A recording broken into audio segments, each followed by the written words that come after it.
Olá, meu aluno, estamos de volta. E aí, conseguiu colocar em dia todos os conteúdos compartilhados? Eu falo todos de morfologia. Nós começamos estudando o que mesmo? Estrutura de palavras, exatamente, como tem de ser pelo início. Pelo início, como uma palavra é constituída. Já vimos que são pelos morfemas. Legal? Avançamos. O que aconteceu logo após? Eu passei um quadro explicando as áreas constitutivas de uma gramática para ajudar você nessa caminhada. Aí depois sim, nós começamos a trabalhar as 10 classes gramaticais. Começamos pelo poder do substantivo. O substantivo foi visto, conceituado, classificado e agora vamos aguardar as atividades. Comecei adjetivo. No último encontro, nós já conceituamos, vimos as suas classificações e estudamos até algumas flexões. Agora, vamos falar da flexão mais interessante, a flexão de grau. Preparado? Ok, professora, mas onde nós estamos nessa caminhada? Nós estamos aqui, olha, 3.6. Já entenderam, né? Nós estamos no terceiro tópico do edital de vocês. Essa é a mensagem que eu quero que você pense um pouquinho, porque ela vai nos acompanhar. Eu falhei muitas e muitas vezes na vida. E é exatamente por isso que eu obtive sucesso. Quem disse isto? Michael Jordan. Isso quer dizer o quê, professora? Que falhar nunca foi prejuízo, falhar nunca foi derrota. Falhar faz parte do processo evolutivo. Quem não falha, professora? Meu amigo, quem não tenta. Agora, vamos falar de flexão. Flexão de grau. Considero a flexão mais interessante. Por que mais interessante, professora? Porque ela traz algumas particularidades que a flexão de substantivo não traz. Então, se esta é a mais interessante, claro que esta será a tendência. Fique esperto, porque surgirão algumas nomenclaturas. Grau superlativo, absoluto sintético. Fique calmo. Nós vamos com calma, vamos montar esse esquema e depois é só analisar que você vai conseguir. É uma matéria quente? É, senão não estaria aqui ocupando o seu tempo. É uma matéria bem aquecida. Flexão de grau dos adjetivos. Dizer que um adjetivo varia em grau significa dizer que, em algumas construções, ele terá seu valor intensificado, normalmente por um advérbio ou por um sufixo. Vai entendendo isso, hein? Existem duas situações em que o adjetivo pode variar em grau: em uma estrutura de comparação ou em uma estrutura de superlativo. Então, já fizemos aqui a primeira subdivisão. O tópico é flexão de grau, mas você vai entender que essa flexão de grau, ela acontece primeiro em um grau comparativo e depois em um grau superlativo. Vamos começar pelo grau comparativo. Você já estudou em algum momento esse grau comparativo. Não só estudou, como você usa esse grau comparativo no seu dia a dia. Paulo é mais esperto que o irmão. Maria é tão inteligente quanto a mãe. Você percebeu? Ele não faz a tarefa como o irmão também não faz. Enfim, eu estou comparando. Você percebeu que para se estabelecer comparação é necessário polo 1 e é necessário o polo 2? Isso quer dizer que eu vou precisar de dois polos, minimamente, para estabelecer essa relação de comparação. Claro que eu posso estar falando de Maria e João, como eu posso falar também de duas qualidades de um único ser, de dois defeitos de um único ser. O que não pode acontecer é não existir esse polo para a comparação se materializar. Então, vamos que vamos de comparação.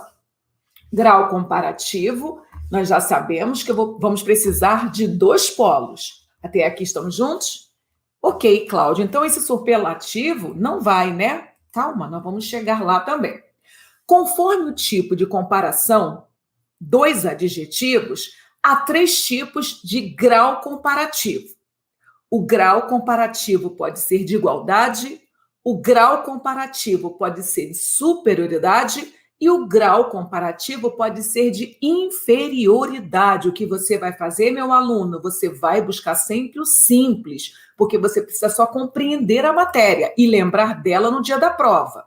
Então, vamos entender agora, através dos exemplos, a diferença deste grau de igualdade. Grau comparativo de igualdade. A receita dela é tão saborosa quanto a sua. Você percebeu que eu estou comparando a receita? A receita de uma pessoa com a receita de uma outra pessoa. Então, existem os dois polos necessários. Ok, professora. E quando acontece esse grau comparativo de superioridade, o título já dá pista.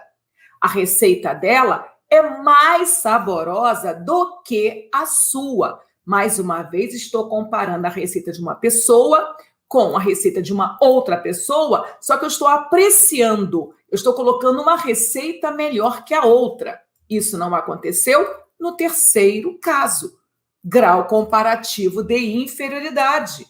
A receita dela é menos saborosa do que a sua. Desta vez, mais uma vez, constatamos esses dois polos. A receita de uma pessoa sendo comparada à receita de uma outra pessoa. Só que você observou que desta vez ela foi depreciada? Então, primeiro, chama atenção para essas palavras que estão negritadas. Elas são pistas. Tão quanto para comparativo de igualdade, mais do que para comparativo de superioridade. Agora veremos o grau superlativo. Para este, sim, eu vou pedir uma atenção dobrada de vocês. Professora, por que uma atenção dobrada? Porque agora surgirão algumas nomenclaturas, meus alunos, algumas palavras que, se vocês não tiverem calma, vocês podem confundir, né? E basta uma confusão na nomenclatura para vocês já perderem a questão. Vamos entender que esse grau superlativo, primeiro vamos entender o que é isto, né? O que é um grau superlativo? Olha a palavrinha super. O grau superlativo é uma forma de qualificação na sua quinta potência. Quando alguém aciona esse grau superlativo, é que nós estamos dando uma qualificação máxima que a nossa língua portuguesa autoriza. Então, eu preciso entender que o grau comparativo vai trabalhar em 3 segmentações: igualdade, superioridade e inferioridade. Acabou. Mas esse aqui vai haver mais desdobramentos. No momento, eu quero você só registrando que esse grau superlativo é uma forma de qualificação na sua quinta potência. Vamos agora, passo a passo, entender esse grau superlativo, o que ele pode expressar na verdade. Primeiro, o grau superlativo pode expressar que um ser possui uma qualidade em elevado grau. Vou repetir, que um ser possui uma qualidade em elevado grau, mas também comunica que, comparando com outros seres que possuem a mesma qualidade, um sobressai-se por possuí-la em grau maior ou menor que os demais. Professora, realmente complicou, deixe isso mais fácil. Pensem comigo. O grau superlativo, que imagem eu quero que vocês façam? Um ser pode receber uma qualificação em um grau máximo, mas perceba, eu não estou comparando mais esse ser a ninguém. Quando eu falo meu aluno é inteligentíssimo, eu comparei meu aluno a alguém? Não. Mas eu não qualifiquei meu aluno? Sim, ainda usei um sufixo superlativo. Olha o que eu falei. Quando um brasileiro aciona o grau superlativo, ele quer qualificar algo em máxima potência. Então, meu aluno é inteligentíssimo. Não é comparação, porque não existe o segundo polo. Eu qualifiquei o meu aluno na potência máxima. Mesmo que eu fale que meu aluno é muito inteligente, ele continua sozinho recebendo essa qualificação. Até aqui foi? Então, caso 1, que um ser possui uma qualidade em elevado grau, inteligentíssimo ou muito inteligente. Você está comigo, meu aluno? Ok? Agora eu vou para o segundo caso.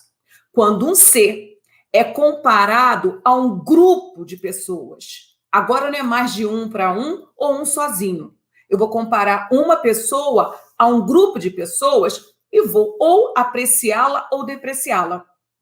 O Paulo é o mais inteligente da turma. O que eu estou dizendo? Que a turma também é muito boa, mas que o Paulo se destaca. Então, não é mais comparação, porque eu não estou com equilíbrio. Eu estou comparando uma pessoa a um grupo de pessoas. Eu posso falar que o Paulo é o menos esperto da turma. Mais uma vez, preste atenção no segundo texto para que vocês possam se encontrar. Então, quando eu falo que comparando com outros seres que possuem a mesma qualidade, um sobressai-se por possuí-la em grau maior ou menor que os demais. Ficou claro isso? Eu não vou avançar sem você estar seguro nesse início. O início é fundamental. Então, vamos a um ajuste? Muito bem. Grau dos adjetivos merece atenção dobrada, é diferente dos substantivos, lá é bem mais fácil. Esse grau, primeira consciência que meu aluno tem de ter, que esse grau se divide, primeiro, em grau comparativo e o grau superlativo. Vamos começar pelo mais fácil? O grau comparativo vai estabelecer uma comparação, essa pode ser de igualdade, de superioridade ou de inferioridade. Vai haver alguém sendo comparado a algo, haverá uma situação sendo comparada a outra situação. Muito bem. Agora vamos para o outro, que é o grau superlativo, que nós só acionamos quando nós queremos intensificar essa qualificação. Lembre-se de que qualificação não é só elogio, pode ser também depreciação, né? Muito bem, quando nós chegamos ao superlativo, é necessário fazer 2 filtros. Primeiro, eu vou qualificar uma pessoa na quinta potência, eu não quero compará-la a ninguém, eu vou qualificar só ela, que foi o primeiro caso, ou eu posso enaltecer uma pessoa ou depreciar uma pessoa frente a um grupo de pessoas, um grupo.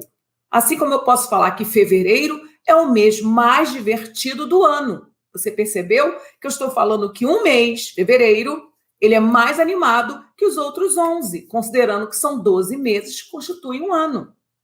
Eu não estou falando que os outros não são animados. Eu só falei que fevereiro é o mais animado. E isto não é comparação, isso é grau superlativo. Agora que vocês entenderam que há uma diferença, agora vamos para os nomes, porque é muito importante a nomenclatura. A nossa atividade prova acontecerá sempre com a nomenclatura. Essa nomenclatura, ela que vai constituir os enunciados. Ok. Dessa forma, temos os seguintes graus de superlativo. 1, superlativo relativo, quando engrandecimento se refere a um conjunto. Então, como é que é, professora? O grau superlativo relativo ocorre quando o engrandecimento se refere a um conjunto. Ok, então eu quero um exemplo. Dentre os livros de sua autoria, aquele é o mais complexo. Qual é a inferência, professora? Existem outros livros, né? Sim. Os outros também são complexos. Verdade? Sim. Mas esses são mais. Este que ela está se referindo, esse, no singular, esse é mais do que os demais. Dentre os livros de sua autoria, aquele é o mais complexo. Então, estou comparando um com vários. É isso que marca o grau relativo. Estamos juntos? Ok? Avançando. Existe o superlativo absoluto. O superlativo absoluto acontece quando o ser fica sozinho. Quando se refere a apenas um substantivo. Simples assim, como o nosso rei absoluto, né? O absolutismo. Então, aquele livro é muito complexo. Você está observando? Eu comparei esse livro a um outro livro? Não. Então, eu estou dando qualidade máxima a ele. Ele não é só complexo, ele é muito complexo. Você percebeu que eu usei o advérbio de intensificação? Até aqui estamos juntos? Ok? Mas não para aí, meu aluno. Não para aí. eu preciso que você entenda que vai haver mais uma subdivisão. Sério, professor, assim, vai haver mais uma. Então, agora eu quero que você pense neste grau superlativo relativo e no grau superlativo absoluto, porque eles vão se subdividir. Então, vamos a ele. Vamos a essa subdivisão. Superlativo relativo pode ser de superioridade, é o mais responsável dos filhos. Pense comigo. Marcelo é o mais responsável dos filhos. Você já percebeu que eu estou comparando um com vários. Se filhos está no plural, já sei que o grau é relativo. Como Marcelo é o mais responsável, é relativo de superioridade. Muda se eu falar. Marcelo é o menos responsável dos filhos. Você percebeu? Professora, por que relativo? Porque eu estou comparando um a vários. Professora, por que de inferioridade? Porque eu estou colocando ele em qualificação aquém dos outros irmãos. Então, primeira matemática, eu já estou fechando. O grau superlativo só se classifica em superlativo relativo de superioridade e grau superlativo relativo de inferioridade. Estou falando do superlativo relativo, tá? Não é igual ao grau comparativo que se subdivide em 3, não. Igualdade, superioridade e inferioridade. Aqui não. No grau superlativo relativo, só há de superioridade e o de inferioridade. Agora, vamos conversar com o grau absoluto? Porque o grau absoluto também se subdivide. Esse grau absoluto pode ser analítico, ele é muito responsável, mas pode ser sintético, ele é responsabilíssimo. Primeira característica, você percebeu que eu não estou comparando ele a ninguém? Você percebeu que ele sozinho está recebendo a qualificação? Você percebeu que quando se fala em grau analítico, nós usamos duas palavras, o advérbio muito e o adjetivo responsável? Você sabe o que significa a palavra análise? Analisar é ampliar. Se eu entregar a você uma lauda com um texto e pedir para você desenvolver uma análise, fazer a análise do texto, eu vou esperar minimamente mais de uma lauda como resposta, porque analisar é agregar seu ponto de vista, então você vai desenvolver. Diferente de síntese. O que é sintetizar?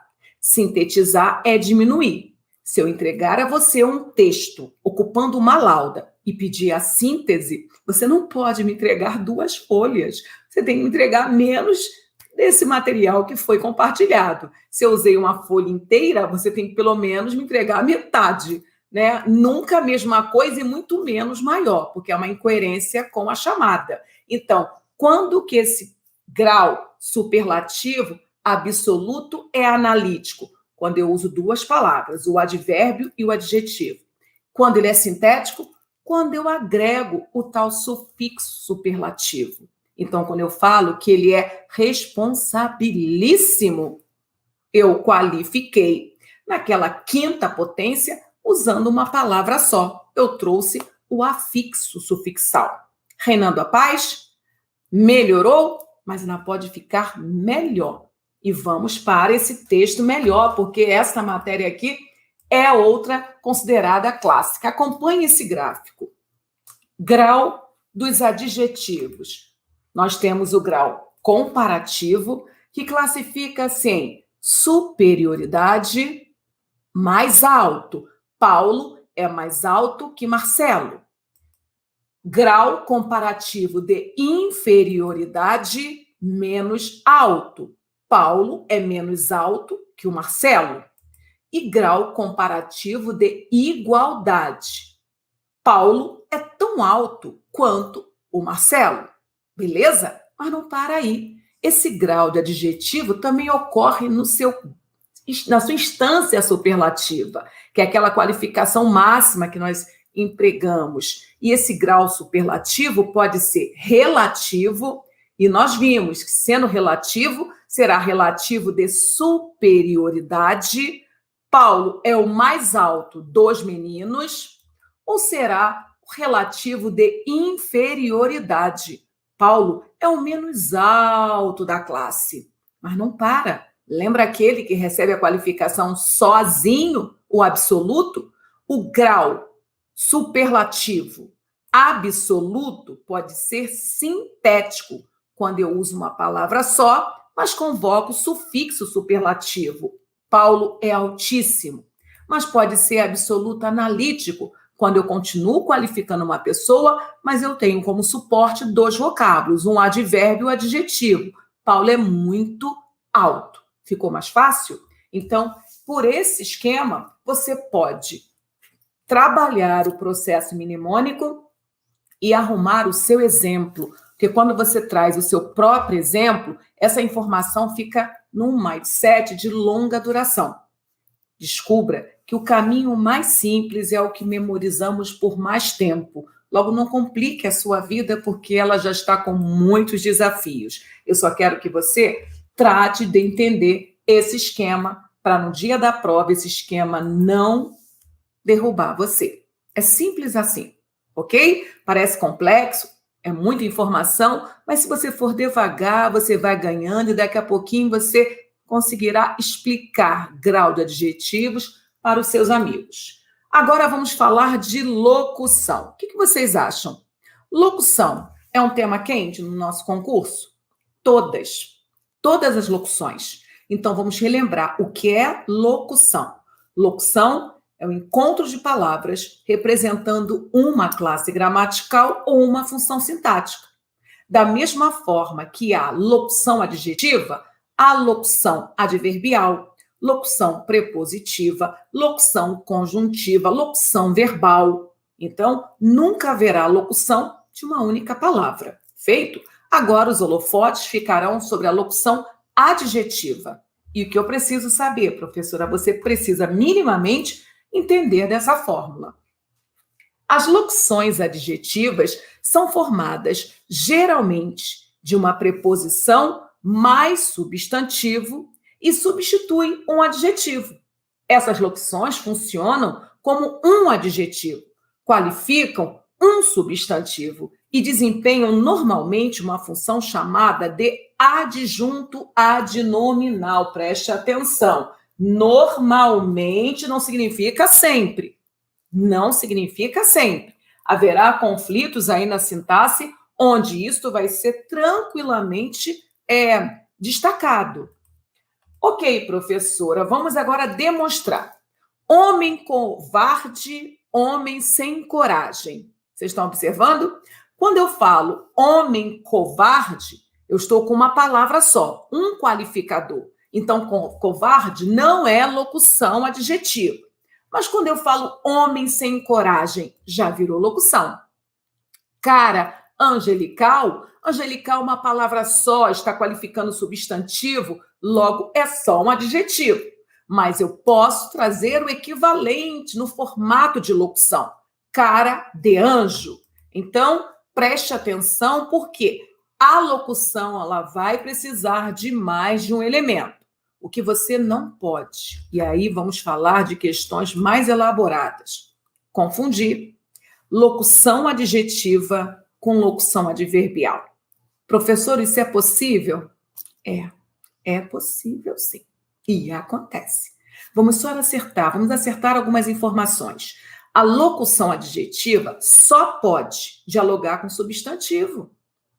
Adjetivo é uma classe determinante do substantivo. Por acaso o advérbio pode dialogar com substantivo, meu aluno? Não. Advérbio é classe gramatical invariável que modifica um outro advérbio, um adjetivo ou um verbo. Nunca um advérbio vai dialogar com substantivo. Acho que já pode ajudar. Mas, de qualquer forma, fique esperto, porque a banca possui mais marcas que acabam influenciando, algumas construções que influenciam, os alunos mais cansados. Então, não confunda locução adjetiva com locução adverbial. Vi uma menina em Minas Gerais. Você percebeu a cilada? Em Minas Gerais é a tal locução. E ela encontra-se ao lado do substantivo menina. E agora, professora, basta estar ao lado para dialogar? Em Minas Gerais está realmente dialogando com o substantivo menina? Meu aluno, claro que não. Vi uma menina onde? Em Minas Gerais. Então, se sinaliza lugar, é uma locução adverbial de qual circunstância? De lugar. É diferente de vi uma menina de Minas Gerais. Agora, a intenção não é o lugar, e sim a qualificação dela, a origem. É uma menina mineira. Não é uma menina carioca, paulistana, não é. E aí, se você não prestar atenção, confunde ou não confunde? Então, em dia de prova, você tem que levar essa informação, porque esse tipo de construção vai surgir. E só ganha esta diferença o aluno que possui bagagem. Ele tem de entender quando ele está diante de um circunstancial e quando ele está diante de um qualificador. Menina de Minas Gerais é a menina dela, daquele lugar.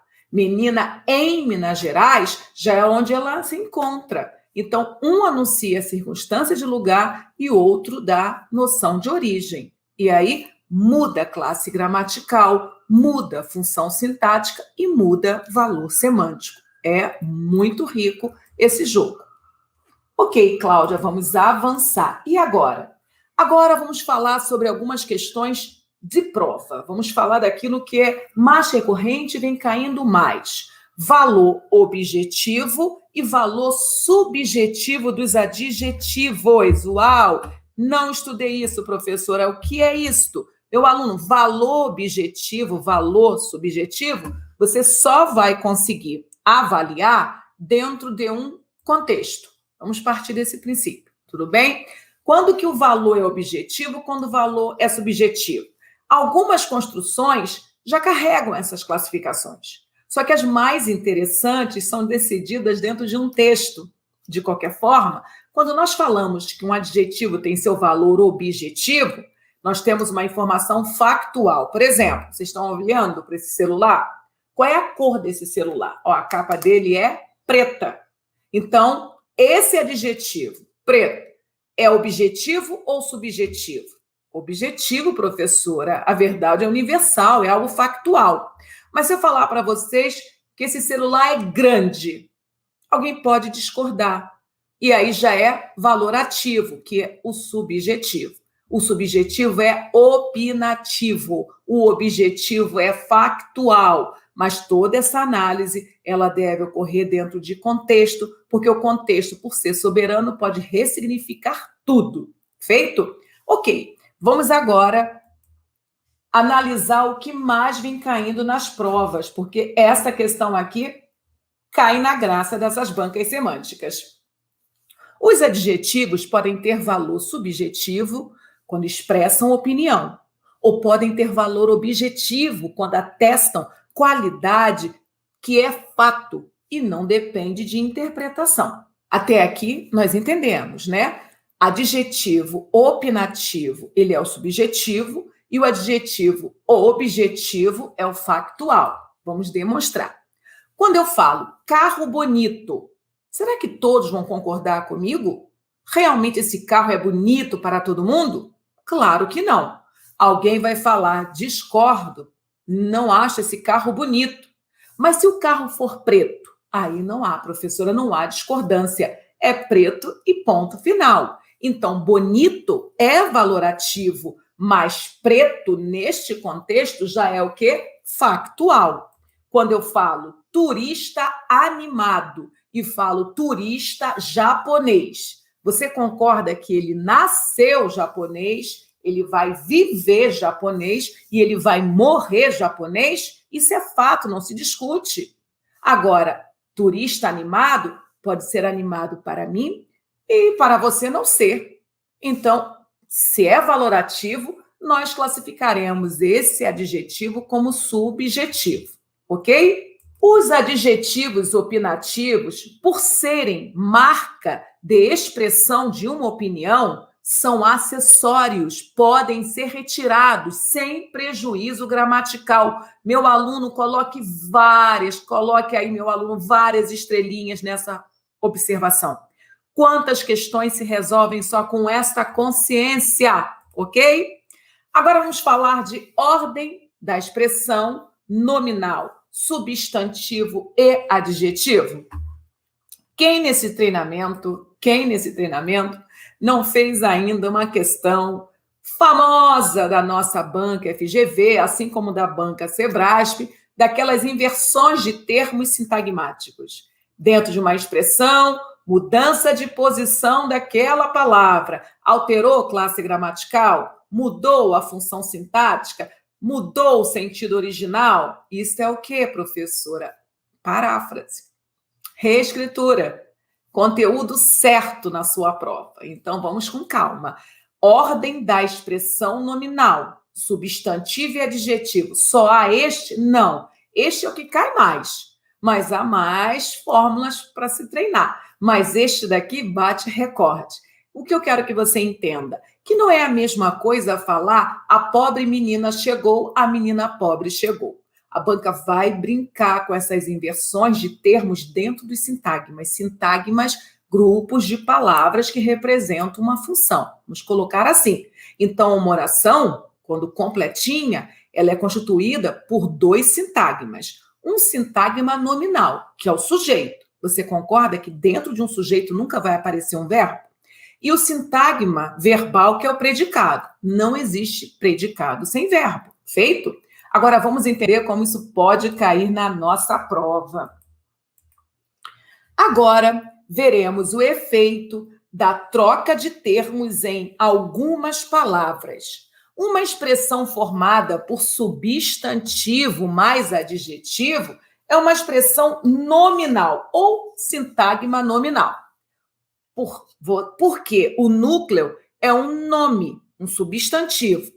A ordem natural do sintagma é essa, ok? O substantivo aparecendo antes, porque nós já sabemos, substantivo é o poder, né? Ele sustenta todas as outras classes gramaticais determinantes. Mas, quando trocamos essa ordem, quero dizer, tira o substantivo da cabeceira, do espelho, do início, poderemos ter 3 casos. E esses 3 casos nós vamos agora entender. Primeira situação, não muda nem a classe gramatical, nem o sentido. Então, eu analiso este sintagma nominal. Cão bom. Se eu retirar o cão, que é substantivo, e passar para depois do adjetivo, mudou alguma coisa? Bom cão. Mudou alguma coisa? Não, professora. Não muda nem a classe, nem o sentido. Cão, que era substantivo, mudou de posição, mas continuou substantivo. Bom, que era adjetivo, mudou de posição e continuou adjetivo. Então, se não houve mudança de classe gramatical, não pode ter existido mudança de sentido particular, ok? Próximo caso. Muda o sentido sem mudar as classes. Esse é muito, muito especial, meus alunos. Prestem atenção. Candidato pobre. Pobre candidato. Você percebeu? Quando eu falo candidato pobre, o candidato, se eu estou falando dele, ele é meu substantivo. E pobre, eu estou referindo-me a esse substantivo. Então, pobre é a classe gramatical subalterna. Ela é que vai ser, a palavra pobre, ela que vai ser o adjetivo. Se eu falo pobre candidato, você não vai errar. Você vai continuar falando que candidato é o substantivo, porque nós já entendemos que substantivo é substância e é de quem eu falo. É o substantivo que dá origem aos comentários. Ele é a substância. Então, quando eu falo candidato pobre, pobre candidato, eu estou falando dele. Mas o incrível é que eu mudo o sentido sintagmático. Quando eu falo candidato pobre, eu aciono o valor objetivo do adjetivo. É comum. Quando o adjetivo está depois do substantivo, quando ele se encontra posposto ao substantivo, é comum esse adjetivo possuir o valor objetivo. Então, se eu falo candidato pobre, isso quer dizer que ele não possui dinheiro, níquel, posses. E por que eu sei que é essa interpretação, professora? Porque eu vou ao dicionário. O valor objetivo está no dicionário. Mas o que acontece quando esse adjetivo aparece anteposto ao substantivo? No comum, ele aciona o valor subjetivo. Você compreendeu? E se acionamos o valor subjetivo, nós excluímos o valor objetivo. Então, quando eu falo pobre candidato, não pode ser mais falta de dinheiro. Não pode. Agora, por ser valor subjetivo, é opinativo, é valor ativo. Agora é coitado, pobre candidato, coitadinho dele. E tudo isso acontece dentro de texto. Se não prestarmos atenção, nós podemos marcar como gabarito algo que não tem nada a ver com a intenção textual, nada a ver com a mensagem. Então, fiquem espertos. Mas há mais uma situação. Mudança no sentido.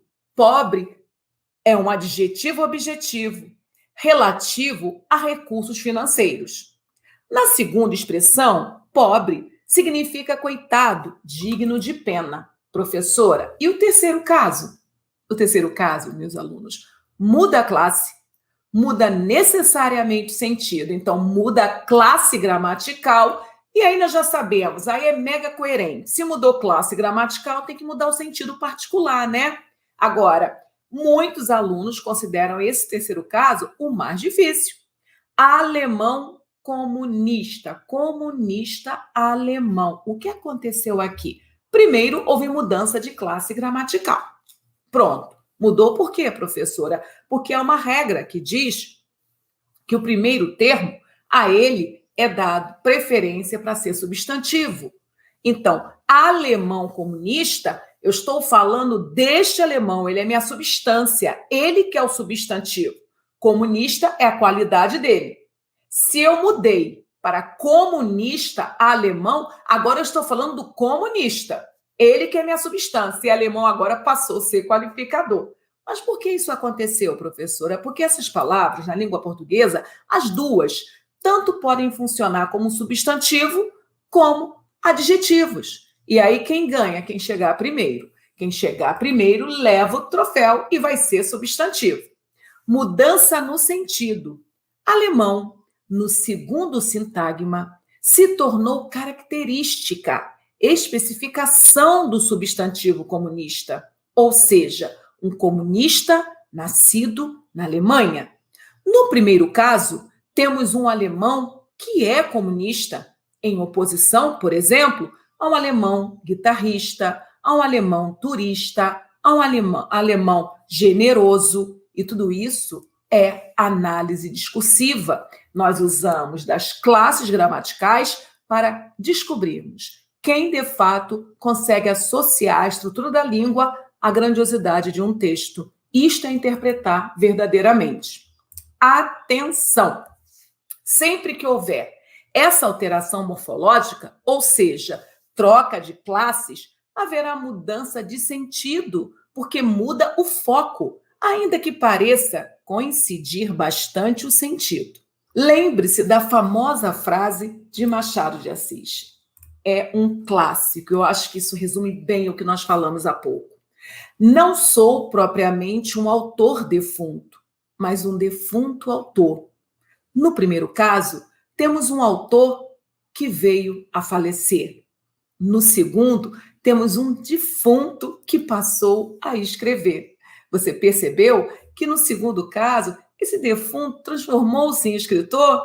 E é esta frase que eu peço para que você leve para o concurso público, porque ela é grandiosa e vai ajudar muito, muito na hora dessas questões sintagmáticas.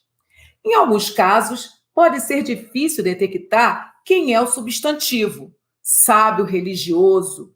Então, a gramática nos diz que a tendência lógica é considerar o primeiro termo substantivo e o segundo adjetivo. Segue o padrão, meu aluno, porque você só quer passar nesse concurso público. E para finalizar mais um encontro, mais uma produção, mais uma vitória de todos nós, eu vou fechar esse encontro com o mesmo pensamento que nós o inauguramos. Eu falhei muitas e muitas vezes na vida, e é exatamente por isso que eu obtive sucesso. Esse pensamento é para todos vocês, que a cada dia entra em campo para jogar e que cai, às vezes se machuca, mas não desiste, porque nós não estamos aqui para pararmos. Chegamos até aqui, nós vamos até o final. Espero vocês para a nossa próxima aula, porque nós estamos caminhando para metade de morfologia, ok? Até breve!